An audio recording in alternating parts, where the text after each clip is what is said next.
a particular hot spot, right? So we're gonna go over to West Baltimore. So it's everything. The reds are shootings, the blacks are homicides, right? The browns are dirty alleys, the greens are crimes and cover surfing, narcotics. So every time you see a black, what do you see? You see everything else, right? When you see a red, that's the key, because when, like, look, every time you see all the other stuff, right? So if I were in charge, right, we would basically kind of restructure how it happens. Every police commander would have at least a housing inspector that works directly out of their district, right? They would have a health inspector that works directly out of their district. They would have a DPW crew. I mean, it makes sense, you know. But again, I think employment development and, you know, job training, I mean, it's all Intertwined. It's all intertwined, exactly. Because it's a generational thing.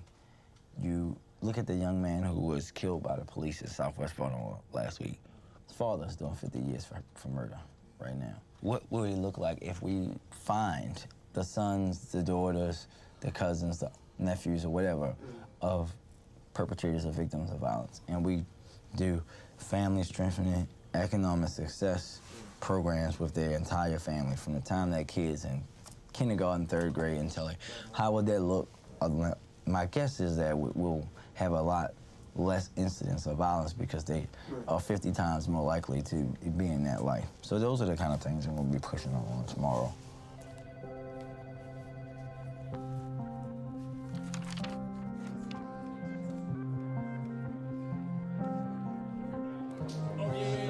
And then we will get started. You know, I saw these emails. Excuse me. I know it's always not far behind.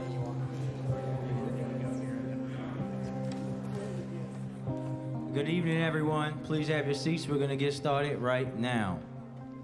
Tonight's hearing is on City Council Resolution 17-002R, Coordinated Agency Violence Reduction Strategy.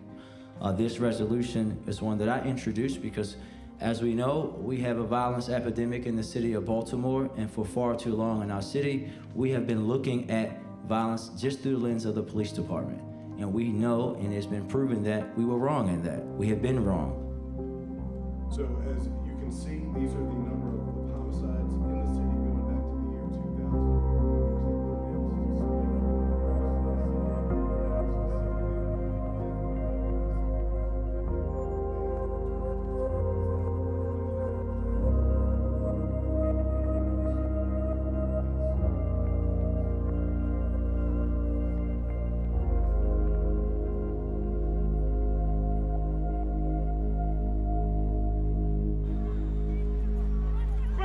A fight is breaking out on an East Baltimore street, but the guys running to intervene are there to de-escalate.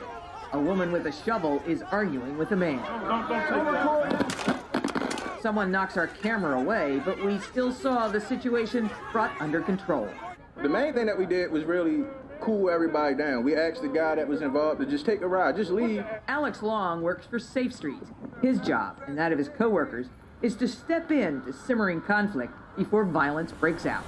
Their results get noticed, considering Baltimore's high rate of violence. In 3 of the areas where the program is working, there hasn't been a fatal shooting in a year. For the 11 News I-Team, I'm Jay Miller. Alex, how long you been working for Safe Streets now? About 6 months. 6 months? This shit was right up your alley, wasn't it? Hell yeah. The only way we gonna get on top of this shooting and stuff, the streets gonna have to cure the streets.